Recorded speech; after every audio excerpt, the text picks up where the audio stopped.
हाय दोस्तों, UPPCL 2.0 channel में आपका स्वागत है। मैं जितेंद्र सर आज एक ऐसा आइटम लेकर के आया हूँ जिसके बारे में आपने पढ़ा तो होगा, परंतु इस प्रकार से पूरी लाइफ में नहीं पढ़ा होगा। तो फ्रेंड्स, मैं आज आपको बताने वाला हूँ थर्मल पावर प्लांट और एकदम ओरिजिनलिटी चित्रों के साथ। इसमें पूरा सचित्र वर्णन किया गया है और प्रत्येक पॉइंट के बारे में बारीकी से बताया गया है। आपसे अनुरोध है कि आप लोग वीडियो को पूरा देखें, वीडियो को बीच में स्किप मत करें, नहीं तो आपको पावर प्लांट समझ में नहीं आएगा। फ्रेंड्स, जो थर्मल पावर प्लांट होता है ये भारत में सबसे ज़्यादा विद्युत का उत्पादन करता है, तो क्यों ना इसके बारे में जड़ों तक पहुंच जाया जाए। तो दोस्तों, आज हम आपको एक ऐसा वीडियो लेकर के आए हैं कि जिसके बारे में बहुत ही गहराई से नॉलेज दी गई है। तो फ्रेंड्स, आए दिन जो परीक्षाएं हमारी होती हैं तो उसमें ओरिजिनलिटी चित्र दे देता है, तो हम लोग पहचान नहीं पाते हैं जल्दी से। तो फ्रेंड्स, अब हम जो वीडियो बनाएंगे उसमें आपको ओरिजिनलिटी ग्राफ के साथ बनाएंगे, जिससे आपको कोई भी प्रॉब्लम ना हो पढ़ते समय और बड़े आसानी से आप लोग पढ़ सकें, उसको तैयार कर सकें और प्रत्येक चीज़ को समझ सकें। तो दोस्तों, यहाँ पर जो आपका थर्मल पावर प्लांट में बताने वाला हूँ, और थर्मल पावर प्लांट का मतलब होता है जिस शक्ति संयंत्र में कोयले का दहन करके विद्युत का उत्पादन किया जाता है, जिसमें दहन किया जाता है कोयले का, विद्युत उत्पादन किया जाता है, वो थर्मल पावर प्लांट होता है। सामान्यतः जो थर्मल पावर प्लांट होते हैं, कौन से सामान्यतः जो थर्मल पावर प्लांट होते हैं वो कितने प्रकार के होते हैं? 3 प्रकार के होते हैं फ्रेंड्स। इसमें 3 कौन कौन से होते हैं? सामान्यतः थर्मल पावर प्लांट जो होते हैं वो 3 प्रकार के होते हैं। यही एक ऐसा पावर प्लांट है, थर्मल पावर प्लांट, जिसमें हम तीनों प्रकार के ईंधन का उपयोग कर सकते हैं। किसका किसका कर सकते हैं? ठोस का कर सकते हैं, ठीक है, और किसका? द्रव का कर सकते हैं, और किसका? गैस का कर सकते हैं, ठीक है। तो फ्रेंड्स, ठोस, द्रव और गैस तीनों प्रकार के ईंधन का उपयोग हम किस प्रकार के पावर प्लांट पर कर सकते हैं? थर्मल पावर प्लांट पर। कौन सा थर्मल पावर प्लांट? अगर गैस आधारित है तो हम गैसीय थर्मल पावर प्लांट उसको कहेंगे, ठीक है। कोयला है तो हम कोयलीय आधारित कहेंगे, और अगर ऑयल से अगर चल रहा है तो उसको हम तेल आधारित थर्मल पावर प्लांट कहेंगे। तो दोस्तों, वीडियो को पूरा देखिए, अपने फ्रेंडों में वीडियो को शेयर भी कर दीजिए, क्योंकि ये वीडियो एक ऐसा वीडियो है जो आपकी लाइफ को ही बदल देगा। आपको ये लगेगा कि आज हम वास्तव में एक असली ज़िंदगी में गए हैं। तो दोस्तों, जो थर्मल पावर प्लांट है ये 3 प्रकार के होते हैं। नंबर 1 गैस, नंबर 2 होते हैं आपकी ठोस, और नंबर 3 होते हैं द्रव। तो गैसीय जो होते हैं उसमें हम LPG गैस या CNG गैस के द्वारा, किसके द्वारा? LPG गैस हो सकती है इसमें, ठीक है, LPG गैस हो सकती है, या फिर कौन सी गैस हो सकती है? CNG गैस हो सकती है, या फिर क्या हो सकता है? इन गैसों का उपयोग करके हम क्या करते हैं? थर्मल पावर प्लांट बना सकते हैं, ठीक है, और थर्मल पावर प्लांट में हम इसका यूज कर सकते हैं। फ्रेंड्स, जो आपका औरैया डिस्ट्रिक्ट पड़ता है, औरैया डिस्ट्रिक्ट में एक रेलवे स्टेशन पड़ता है जिसका नाम है दिव्यापुर, या फफूंद नाम से है। तो फ्रेंड्स, फफूंद नाम से एक रेलवे स्टेशन पड़ता है। यहाँ पर उत्तर प्रदेश का इकलौता गैस आधारित थर्मल पावर प्लांट है, NTPC जिसको कहते हैं हम लोग, क्या कहते हैं, ठीक है, NTPC। तो गैस आधारित थर्मल पावर प्लांट है। ये पावर प्लांट LPG से चलता है, और वहीं पर गेल है, क्या है? GAIL। गेल का फुल फॉर्म क्या होता है? Gas authority of India limited. LPG का पूरा नाम क्या होता है? Liquid petroleum gas. और NTPC का पूरा नाम क्या होता है? National thermal power corporation. दोस्तों, NTPC जो है ये सार्वजनिक क्षेत्र की कंपनी है। साथ साथ में जो NTPC और गेल है ये दोनों महारत्न कंपनियां भी हैं। चलिए दोस्तों, आगे चलते हैं कि तो इसके बाद जैसे अब हम पहुंच गए ओबरा, ठीक है, ओबरा है, टांडा है, या फिर तुम्हारा यहाँ ऊंचाहार है, ठीक है, या फिर उधर झांसी के पास में आपका पड़ता है पारीछा है, ठीक है। ऐसे थर्मल पावर प्लांट पर अगर गए, ठीक है, कोरबा चले गए, छत्तीसगढ़, तो ऐसे अगर पावर प्लांट पर जाएंगे तो ये कौन से पावर प्लांट होते हैं दोस्तों? ये होते हैं थर्मल पावर प्लांट, ठीक है, थर्मल पावर प्लांट हैं। और ये कौन से थर्मल पावर प्लांट हैं? कोयला आधारित, ठीक है। ये कोयला आधारित थर्मल पावर प्लांट हैं, इनमें कोयले का दहन करके तब विद्युत का उत्पादन किया जाता है। तो चलिए दोस्तों, अब चलते हैं इसकी जड़ से। तो थोड़ी बात और, जो थर्मल पावर प्लांट होते हैं इसकी ओवरऑल इफिशियंसी कितनी, ओवरऑल इफिशियंसी मतलब जो संपूर्ण इसकी दक्षता होती है, ये फ्रेंड्स कितनी होती है, 25% से 30% होती है। कितनी, 25% से 30%, मतलब 25 से 30% इसकी संपूर्ण दक्षता होती है। फ्रेंड्स मैं बता गया हूँ एनटीपीसी जो है ये कैसी कंपनी है, ये कैसी है, ये एक महारत्न कंपनी है, ठीक है, और ये सार्वजनिक क्षेत्र की कंपनी भी है। चलिए दोस्तों, सबसे पहले जब थर्मल पावर प्लांट हम यूज करेंगे, कोयला आधारित थर्मल पावर प्लांट अगर बनाएंगे तो उसमें सबसे पहले हमको ज़रूरत पड़ेगी किसकी, कोयले की। तो कोयला कहाँ से लाते हैं, तो फ्रेंड्स याद रखना, कोयला नगरी जो है वो भारत में कोयला नगरी के नाम से जाना जाता है, क्या, धनबाद, ठीक है। धनबाद जो है ये कोयला नगरी के नाम से जाना जाता है। और धनबाद कहाँ पड़ता है, ये धनबाद पड़ता है बच्चों कहाँ पर, बिहार में। कहाँ पड़ता है, बिहार में। धनबाद कहाँ पर है, बिहार में धनबाद है, ठीक है। धनबाद को कोयला नगरी के नाम से जाना जाता है। रानीगंज है, ठीक है, रानीगंज, ठीक है, झरिया, ये सभी कोयले उत्पादन की जो है ये बड़ी बड़ी खदानें हैं। तो क्या करते हैं, सबसे पहले हम खदानों में जाते हैं। तो खदानों से क्या करते हैं, कोयले को, जैसे यहाँ पर फिगर में आपको दिखाई दे रहा है कि ये मशीन लगी हुई है, ये मशीन कोयला खदान से कोयले को किस में डाल रही है, ये ट्रक में डाल रही है, ठीक है। और ये कोयला जो होता है ये असमान आकृति में होता है, टूटा हुआ भी हो सकता है, ठीक है, हल्का भी होता है, बड़े बड़े भी डेले होते हैं। तो ये ट्रक में लोड करके इसको कहाँ लेके जाएगा, ये लेकर के जाएगा कहाँ पर, पावर प्लांट के पास, ठीक है फ्रेंड्स। अब चलते हैं कि कोयला जो होता है वो कैसा कैसा होता है। तो बच्चे लोग, कोयला जो होता है वो जनरली 4 प्रकार का होता है, ठीक है। इसमें जो कोयला है सबसे अच्छी क्वालिटी का, जो A1 क्वालिटी का कोयला होता है उसको हम क्या कहते हैं, एंथ्रासाइट। क्या कहते हैं, एंथ्रासाइट जो कोयला होता है, ठीक है। एंथ्रासाइट जो कोयला होता है, कौन सा, एंथ्रासाइट, ठीक है। जो एंथ्रासाइट कोयला होता है ये कैसा कोयला होता है, ये सबसे अच्छा क्वालिटी का कोयला होता है। इस कोयले में जो राख की मात्रा होती है बच्चों वो कितनी होती है, 20%, और कार्बन की मात्रा कितनी होती है, 80%। कोई ऐसा पदार्थ जिसमें कार्बन की मात्रा सबसे ज़्यादा है तो वो क्या करेगा, वो सबसे ज़्यादा मतलब उसमें ऊष्मा उत्पन्न होगी, ठीक है। तो सबसे अच्छा, और इसी कोयले को क्या कहा जाता है, कठोर कोयला। ये कौन सा है, एंथ्रासाइट कोयला है, ये कठोर कोयला है। इसको तोड़ने में बहुत ज़्यादा मेहनत करनी पड़ती है और ये पत्थर के समान ही एक तरीके से होता है। बच्चों, इस कोयले का उपयोग भारत में कम किया जाता है परंतु विदेशों में ज़्यादा किया जाता है।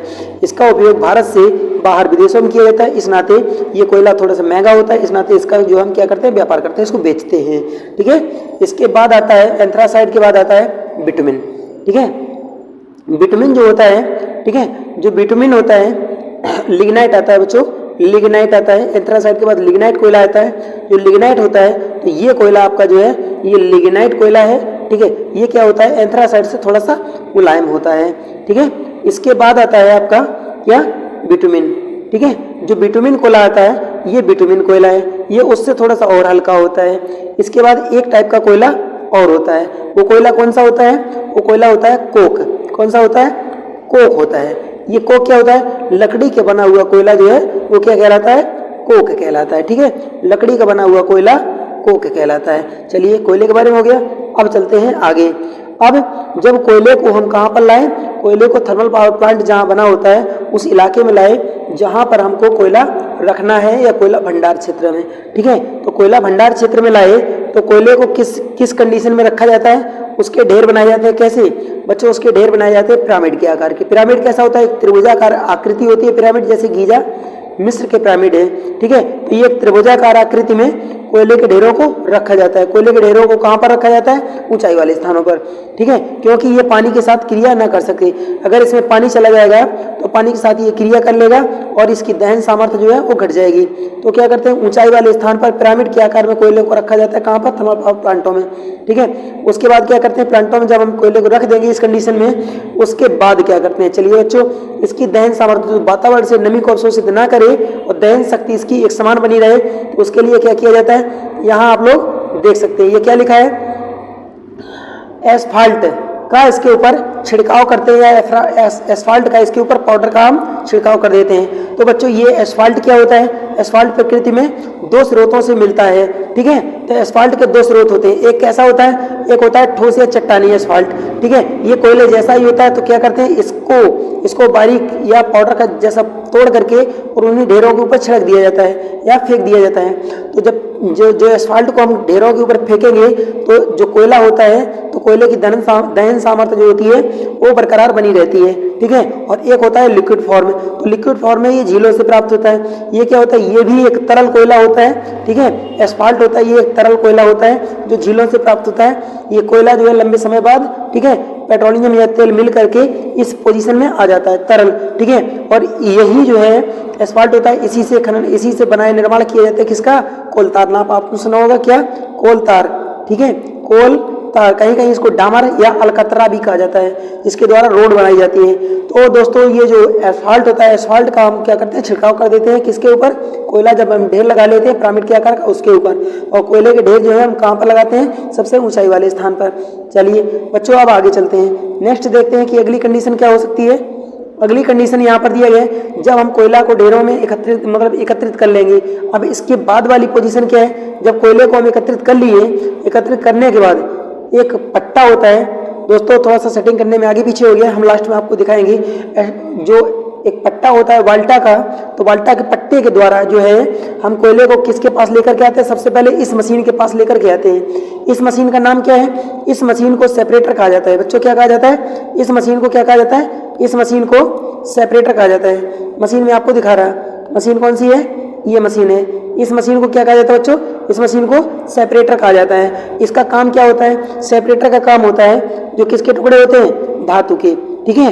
जो कोयला जो आता है उसके साथ में धातुओं के टुकड़े भी आ सकते हैं। तो उन धातु के टुकड़ों को, ठीक है, निकालने का काम ये क्या करता है, साइजर, ये जो है सेपरेटर, इसका नाम क्या है बच्चों, सेपरेटर है, ठीक है, सेपरेटर। तो ये क्या करता है, ये जो धातु के टुकड़े होते हैं उनको, धातुओं के टुकड़ों को कोयले से बाहर निकालने का काम करता है। इनमें मैग्नेट बनता है, तो उसी से ये धातु के टुकड़े जो है बाहर निकल जाते हैं। अब इसके बाद वाला पॉइंट क्या होता है, इसके बाद जब हम धातु के टुकड़ों को निकाल देते हैं तब कोयला फ्रेश बचता है। अब उस असमान आकृति के कोयले को एक समान आकृति में बदलने के लिए हम क्या करते हैं, इस मशीन के पास कोयले को हम पट्टे के द्वारा लेकर के जाते हैं। ये मशीन कौन सी है, इस मशीन का नाम है बच्चों, क्या नाम है इसका, साइजर। इस मशीन का क्या नाम है, साइजर।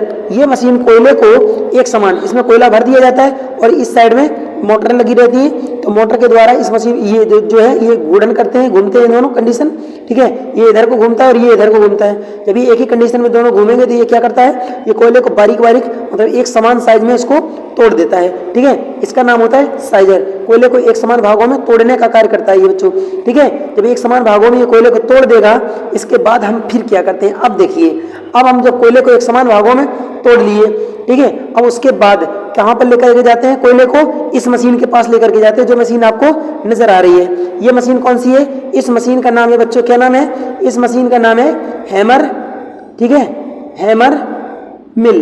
ये कौन सी मशीन है, हैमर मिल है, ठीक है। ये हैमर मिल है। इसमें यहाँ से जो कंडीशन ये दिखाई दे रही है, तो इसमें क्या होता है, ये है हैमर मिल और इसमें ऊपर से नीचे की ओर जो है ये कोयला आ रहा है, यहाँ पर हैमरिंग लिखा हुआ आ रहा है, चमक रहा है, ठीक है।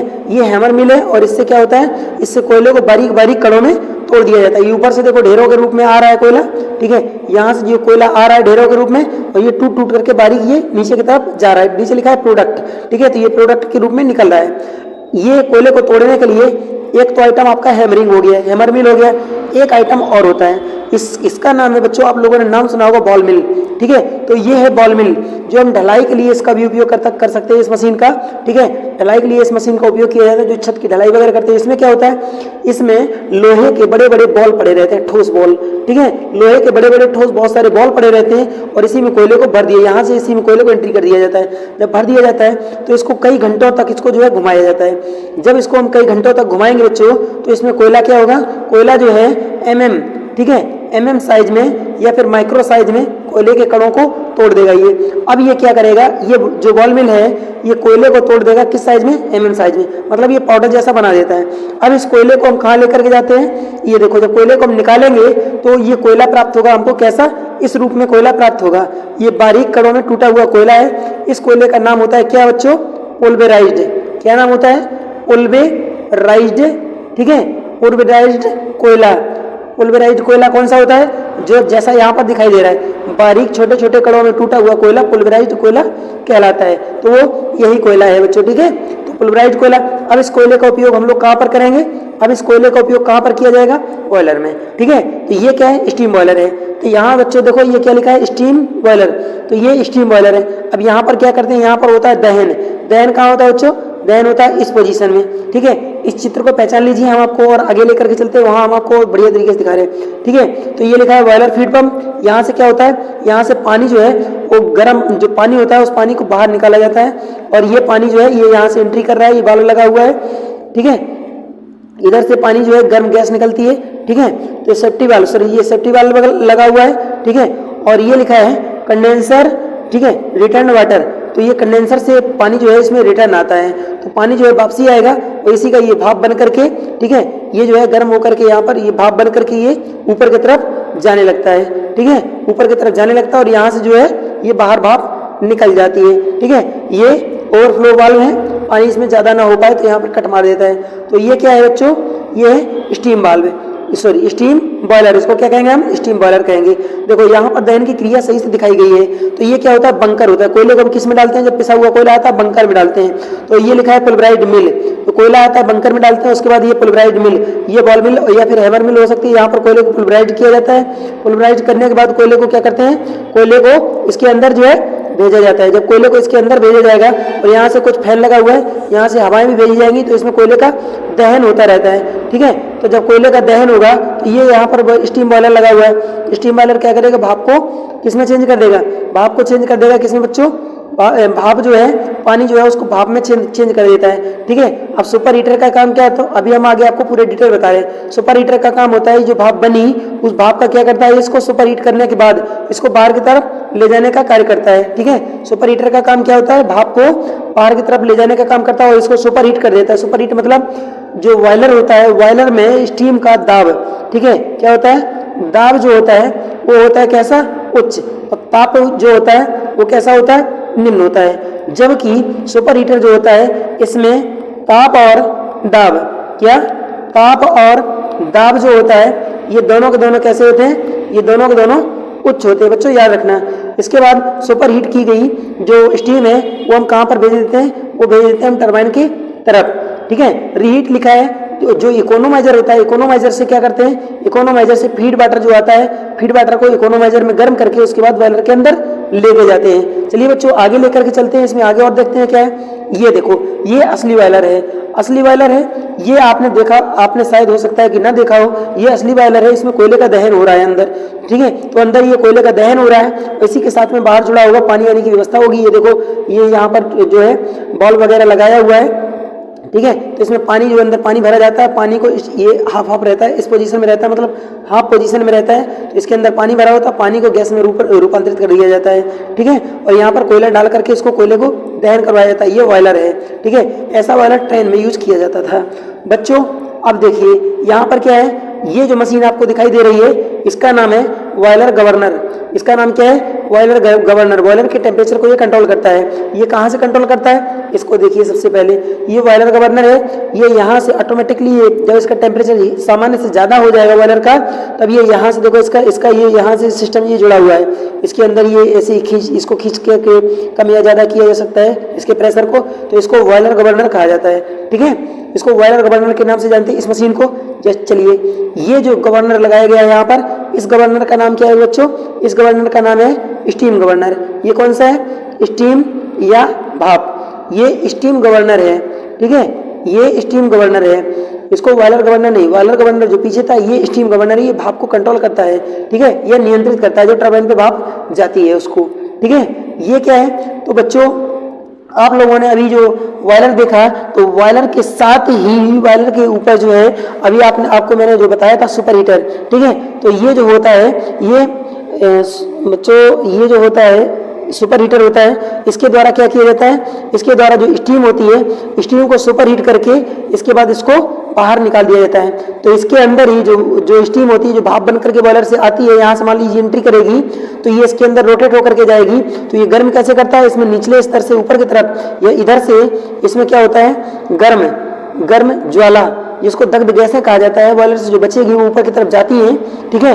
तो वो क्या करती हैं, उस दग्ध गैसों के कारण इसके अंदर की जो स्टीम है वो स्टीम कैसी हो जाती है, सुपर हीट हो जाती है, उसके अंदर नमी की जो मात्रा है उसको अवशोषित कर लिया जाता है, ठीक है। जो उच्च ताप और उच्च दाब वाली जो स्टीम बचती है उसको कहाँ लेकर के जाते हैं, गवर्नर के पास, और गवर्नर से लेकर के जाते हैं टरबाइन पर, ठीक है। तो इसका नाम क्या हो गया, इसका नाम हो गया सुपर हीटर, ठीक है, सुपर हीटर। ये क्या करता है, ये संयंत्र की दक्षता बढ़ाने का काम करता है बच्चों, ठीक है, संयंत्र की दक्षता बढ़ाने का काम करता है। ये क्या है बच्चों, ये क्या है, ये है इकोनोमाइजर, इसको हम क्या कहेंगे, इकोनोमाइजर कहेंगे।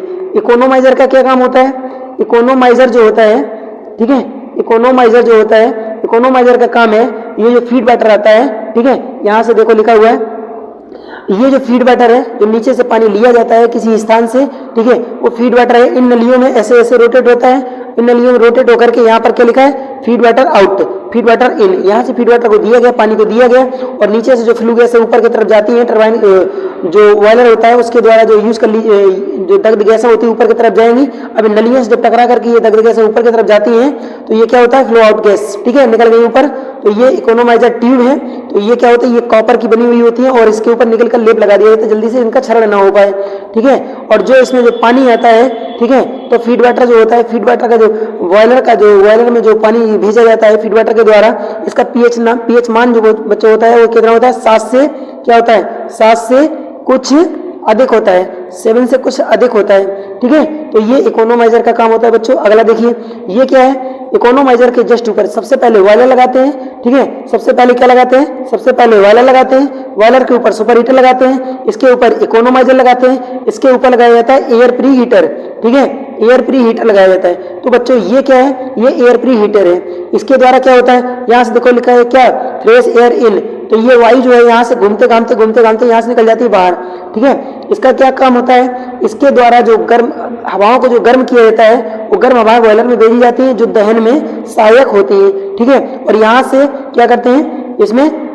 जो फ्लू गैस आती है, ये लिखा है फ्लू गैस, ये फ्लू गैस आती है, ये फ्लू गैस यहाँ से आउट हो जाएगी, तो ये फ्लू गैस जो गर्म गैसें होती है बॉयलर के द्वारा जो उत्पन्न होती है वो यहाँ से होकर के निकलती चली जाएगी। सबसे पहले गर्म गैसें किसमें एंट्री करेंगी, बॉयलर में उत्पन्न होगी, सबसे पहले किसमें, सबसे पहले सुपर हीटर में, इसके बाद इकोनोमाइजर में, इसके बाद ये आपका क्या मिला, इसके बाद एयर प्री हीटर में ये गैसें जो है एंट्री करेंगी, ठीक है। अब इसके बाद जो ये गैसें गर्म हो गई इसको भेज देते हैं कहाँ पर, बॉयलर के अंदर, इसमें दहन में सहायक होती हैं। चलिए बच्चों, इसके बाद जो दग्ध गैसें बचती हैं उनको कहाँ लेकर के जाते हैं, कंब्यूशन, ये लिखा है कंब्यूशन, इसका मतलब होता है दहन, जो दहन किया गया स्टीम जनरेटर यूज कर लिया गया इसको, इसके बाद जो आपका बचेगा, जो दग्ध गैसें बचेंगी उसमें कार्बन रहेगा, ठीक है। तो कार्बन को अगर वातावरण में छोड़ेंगे तो क्या होगा, प्रदूषण बढ़ेगा, क्या बढ़ेगा, प्रदूषण बढ़ेगा। तो इस प्रदूषण को रोकने के लिए यहाँ एक यंत्र लगाया जाता है, इसका नाम होता है प्रेसिपिरेटर, ठीक है। तो बच्चों इसका नाम होता है, पूरा नाम होता है ESP,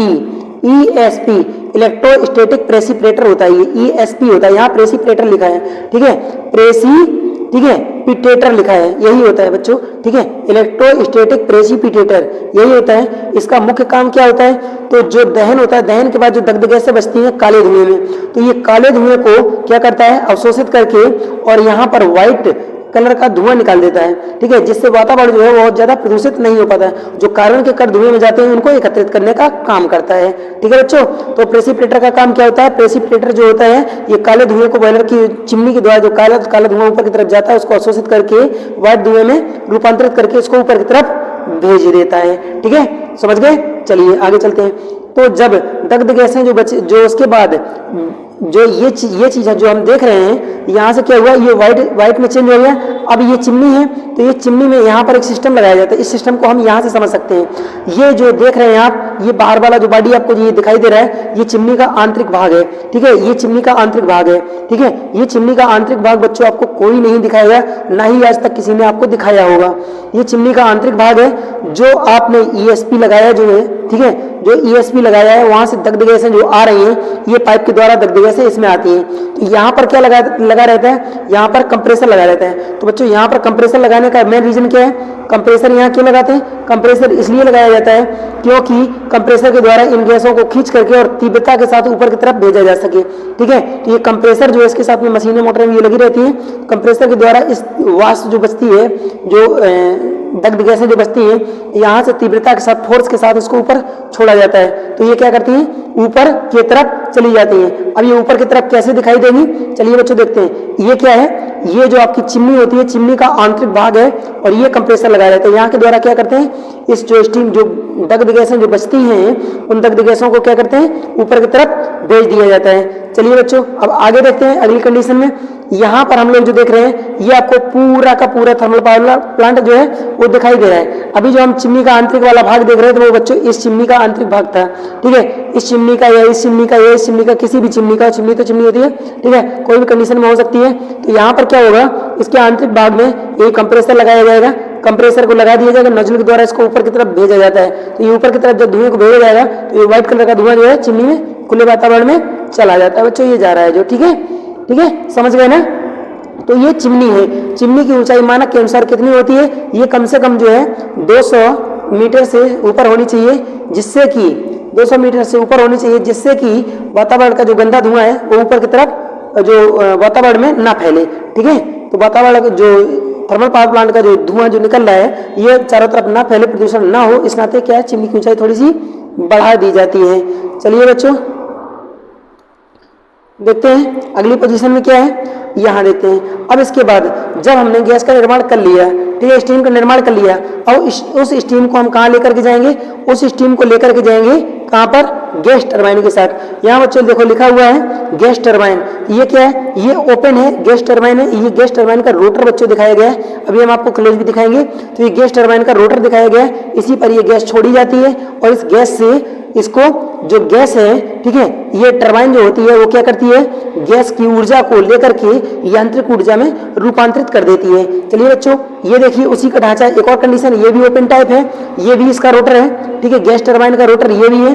तो ये क्या करती है, यहाँ से गैस दी जाती है, ये जो होल दिखाई दे रहा है यहाँ से गैस इसमें दी जाती है, ठीक है। जब गैस देंगे तो ये क्या है, ये रोटेट होने लगता है और इसका संबंध जो है अल्टरनेटर से बना रहता है। तो बच्चों ये क्या है, ये गैस टरबाइन है, ठीक है, पहचान सकते हैं परीक्षा में अगर चित्र आ जाएगा बड़े आराम से, ठीक है। ये क्या है, उसी गैस टरबाइन का ये रोटर है जो इसको लटका करके रखा गया है, ये चाइनीज है बच्चों, ठीक है।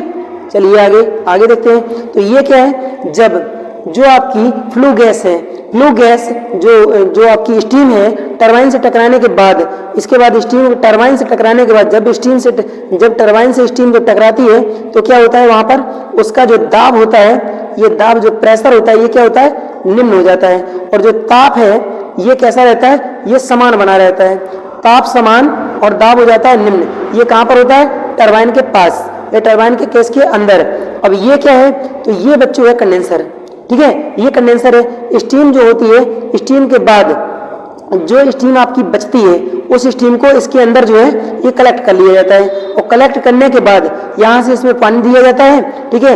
ये देखो यहाँ पे ट्यूब लिखा है, ये ट्यूब लिखा हुआ है, ठीक है, ये कंडेंसेट लिखा है, कूलिंग, ठीक है, एयर कूलिंग लिखा है। इसके बाद ये लिखो, ठीक है, वाटर इनलेट, ये देखो यहाँ पर लिखा हुआ है, इसके स्थान पर लिखा है वाटर इनलेट, यहाँ लिखा है पानी को जो है इनपुट पानी किया जाता है, यहाँ पर ये लिखा हुआ है, ठीक है, पानी को इनपुट किया जाता है। और ये वाटर आउटलेट लिखा है, ऊपर की तरफ देख सकते हैं यहाँ पर वाटर आउटलेट लिखा है, कहाँ लिखा है वाटर आउटलेट, यहाँ देखिए, यहाँ ये लिखा है वाटर आउटलेट, यहाँ पर लिखा है वाटर इनलेट। यहाँ से पानी दिया जाता है और ये ऊपर की तरफ पानी जाता है, सीधे नहीं जाता है, ये पहले इधर जाएगा फिर यहाँ से रोटेट होकर के इधर जाएगा।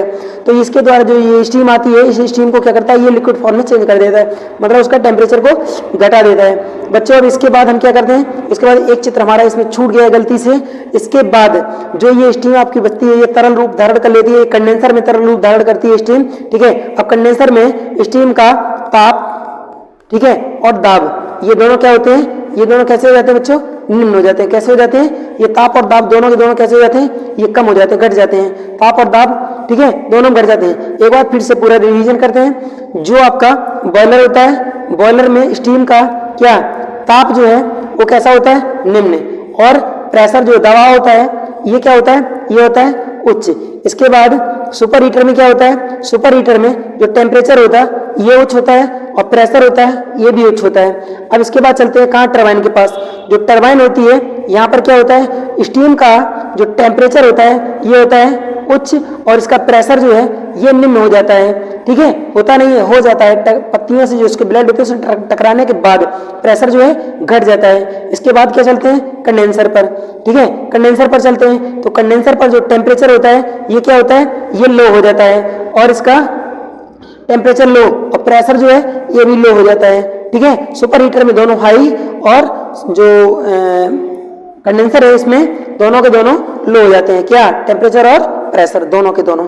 ठीक है, तो समझ गए होंगे बच्चों, ये क्या है, कंडेंसर है। चलिए नेक्स्ट, ये पूरा का पूरा थर्मल पावर प्लांट यहाँ पर बनाया गया है, इसको बहुत आसानी से समझा जा सकता है। तो बच्चों ये क्या है, एस हैंडलिंग। और इसके बाद इसमें सबसे बड़ी समस्या जो होती है राख को निकालने की होती है, प्लांट के द्वारा राख को निकाल लिया जाता है और इस राख को इधर इधर ये एरो लगाया, इसका मतलब है इस राख के द्वारा हम क्या बना सकते हैं, सीमेंट बना सकते हैं। क्या क्या बना सकते हैं, ठीक है, सीमेंट बना सकते हैं और क्या बना सकते हैं, इसके द्वारा जो फायर ब्रिक्स है ना, ठीक है, फायर ब्रिक्स है, ये अग्निशायी ईंटें होती हैं जो भट्टियों वगैरह में अंदर लगाई जाती हैं, ये बना सकते हैं। ठीक है, कोयले को लाइट ट्रांसपोर्ट है, इसके बाद कोयले को क्या किए, हैंडलिंग किए, ले आए, लेकर के इसके बाद क्या किए, कोयले को तोड़ करके बॉयलर में डाले, बॉयलर के द्वारा स्टीम फ्लू गैस स्टीम उत्पन्न किए, सुपर हीटर में गई, सुपर हीटर से स्टीम बाल्ब के होकर के टरबाइन में गई, टरबाइन से कंडेंसर में और कंडेंसर से कूलिंग टावर होते हुए क्या करते हैं, कूलिंग टावर के पास, कूलिंग टावर में शीतल करके इसके बाद फीड वाटर बना करके इकोनोमाइजर में डाले, इकोनोमाइजर का पानी किसमें गया, बॉयलर में गया। ठीक है, और air pre heater, air pre heater से वाष्प आई इसमें, ठीक है,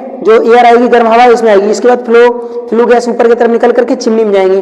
ठीक है, मैंने बताया है इसके ऊपर हम क्या लगाते हैं, ESP लगाते हैं। क्या लगाते हैं, ESP, इलेक्ट्रोस्टैटिक प्रेसिपिटेटर, ये लगाते हैं। इसका काम क्या होता है, काले धुएं को सफेद धुएं में रूपांतरित कर देता है बच्चों। ठीक है, अच्छा लगा, चलिए अब आगे चलते हैं। इसका अब आगे चलते हैं। जब टरबाइन में क्या करती है, जो गैस होती है, ये जो स्टीम होती है वो किसमें, यांत्रिक ऊर्जा में रूपांतरित हो जाती है और इस यांत्रिक ऊर्जा का उपयोग करता है जनरेटर। जनरेटर क्या करता है, यांत्रिक ऊर्जा को विद्युत ऊर्जा में रूपांतरित कर देता है। ठीक है बच्चों, समझ में आया, चलिए आगे चलते हैं। ये देखो, ये क्या है, ये अल्टरनेटर है जिसको हम सिंक्रोनस जनरेटर के नाम से जानते हैं। ठीक है, ये क्या है, सिंक्रोनस जनरेटर है, एकदम ओरिजिनल। यहाँ देख सकते हैं एक यूनिट नहीं, यहाँ बहुत सारी यूनिट लगी हुई है, एक यूनिट ये है, दूसरी ये, तीसरी ये, कुछ और आगे लगी है, तो ये बहुत सारी यूनिट यहाँ स्थापित की जाती है। इसकी क्षमता MVA में होती है बच्चों, किसमें, MVA। ठीक है, MVA या फिर KVA में ली जा सकती है। वैसे थर्मल पावर प्लांट पर जो उत्पादन के लिए जो लगाया जाता है अल्टरनेटर, उसकी क्षमता जो है MVA में ही ली जाती है। ट्रांसफार्मर की भी क्षमता MVA में ली जाती है। ठीक है बच्चों, तो ये क्या है, सिंक्रोनस जनरेटर, इसको सिंक्रोनस अल्टरनेटर भी कहा जा सकता है। चलिए बच्चों, ये क्वेश्चन आपके UPPCL के पेपर में आया था। इसमें क्या पोजीशन थी, इसमें इसका कलर पूछा था। ये इतना भाग दिया था कि ब्लू रंग जो संचरण लाइन है, ट्रांसमिशन लाइन है, ये ट्रांसमिशन लाइन को हम किस रंग के द्वारा दर्शा रहे हैं। ठीक है, तो यहाँ पर लिखा है ब्लू रंग जो है वो ट्रांसमिशन लाइन होता है। ठीक है, ब्लू रंग ट्रांसमिशन लाइन होता है, ग्रीन रंग डिस्ट्रीब्यूशन, ये वाला पार्ट जो है ये डिस्ट्रीब्यूशन का, ये ट्रांसमिशन का, ये वाला जो ब्लैक वाला है ये क्या है, ये जनरेशन का पार्ट है। ठीक है, जो ट्रांसमिशन होता है वो कितने से कितने वोल्टेज तक होता है, 765 500, ठीक है, 400 होता है बच्चों, यहाँ 765 होता है, 400 होता है, यहाँ 345 लिखा है, 765 400 220, ठीक है, और 132 138 को उल्टा सीधा लिखा है, सही नहीं लिखा है, 765 होता है। ठीक है, इसके बाद होता है 800 होता है बच्चों, 800 भी हम ले सकते हैं। ठीक है, इसके बाद हम कितने लेते हैं, 400 लेते हैं, 220 लेते हैं, इसके बाद 132 लेते हैं, 132 के बाद 66 लेते हैं, ये चीज होता है। तो 66 पर जो है ना ये उत्पादन नहीं किया जाता है। ठीक है, तो ये ट्रांसमिशन होता है 132 तक होता है, इसके बाद जो है ना ये सेकेंडरी ट्रांसमिशन के अंतर्गत आ जाएगा। 66 और 33 सेकेंडरी ट्रांसमिशन के अंतर्गत आता है। ठीक है बच्चों, जो उत्पादन है भारत में, अब भारत में 33 kV पर उत्पादन होने लगा है। ये 33 kV का उत्पादन जो है ये कहाँ पर होता है, कोरबा। ये कोरबा एक स्थान है, कोबरा नहीं इसको पढ़ना, कोरबा है ये कोरबा स्थान कहाँ पर पड़ता है बच्चों, ये कोरबा स्थान कहाँ पड़ता है, ये कोरबा स्थान पड़ता है आपका कहाँ पर, छत्तीसगढ़ में। कहाँ पर है बच्चों, कौन सा स्थान मैंने बताया, कोरबा। कौन सा स्थान, कोरबा। कौन सा स्थान, कोरबा।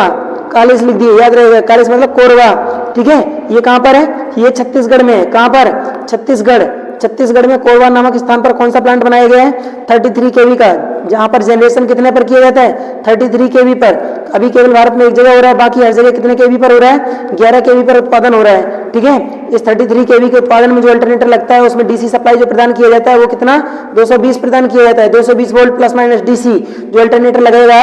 ठीक है, 33 kV वाला अल्टरनेटर जो लगेगा उसमें 220 kV जो है हम DC सप्लाई देंगे। 11 kV का जहां उत्पादन होता है उसमें हम कितना देते हैं, 110 वोल्ट DC देते हैं एक्साइटेशन के लिए। ठीक है बच्चों, चलिए पता चल गया होगा, आगे चलते हैं। ये देखो अभी आगे जो फ्रंट में हम बताना भूल गए थे, यहाँ से क्या होता है, तो बच्चों यहाँ से जो कोयला आता है, ठीक है, इसको कहते हैं कोल हैंडलिंग। तो जो कोयला के जो ढेर लगाए जाते हैं, वहां से एक स्थान से लेकर के हम कोयले को कहाँ, इस ये पट्टा जो यहाँ पर बनाया, ये बाल्टा का पट्टा होता है। किसका बच्चों, किसका पट्टा होता है, वो होता है ये बाल्टा का।